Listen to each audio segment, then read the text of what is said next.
ইসলাম মানে যদি শান্তি হয়ে থাকে, শান্তিটাকে আমরা ব্যাহত করছি না? করছি না। কেননা আমরা ভাবছি যে মাজারে গেলে মাজারে মানুষ থাকে না, পাগল থাকে। সেই পাগল কিন্তু কোনো ব্যক্তিকে, কোনো নারীকে রাস্তায় কোনো ডিস্টার্ব করছে না, কিন্তু একজন সাধারণ মানুষ সেখানে কি করছে? মানুষকে, মেয়েকে ডিস্টার্ব করছে। আর সেই মাজার ভাঙা হচ্ছে কেন? কেন ভাঙছেন? আপনাদের বিবেক নেই যে একটা মানুষ মারা গেছে কতদিন আগে? 15 দিন আগে। সেই মানুষটার শরীর থেকে রক্ত বের হয়।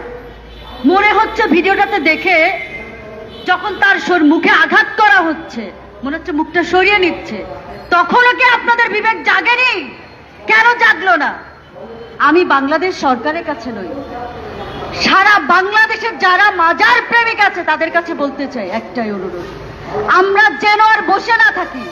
এবং সরকারের কাছে অনুরোধ, সারা বাংলাদেশে 2024-এর গণঅভ্যুত্থানের পরে যতগুলো মাজার ভাঙা হয়েছে, একটা মাজার এখন পর্যন্ত সংস্কার করা হয়নি।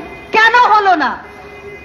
একটা মাজার যদি সংস্কার করে দিতেন, আমরা বুঝতে পারতাম যে হ্যাঁ, আপনারা আমাদের মাজারের সাথে আছেন, মাজারকে ভালোবাসেন। কেউ আসেননি। এখন কি করছেন? চোর পুলিশ খেলা করছেন। চোরকে চুরি করতে পুলিশকে বলতেন সজাগ থাকতে। কেন কেন করছেন?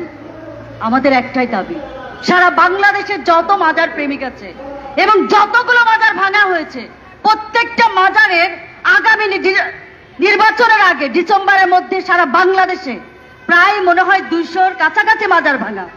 এই প্রত্যেকটা মাজার সংস্কার দেখতে চাই আমরা। আমাদের দাবি একটাই,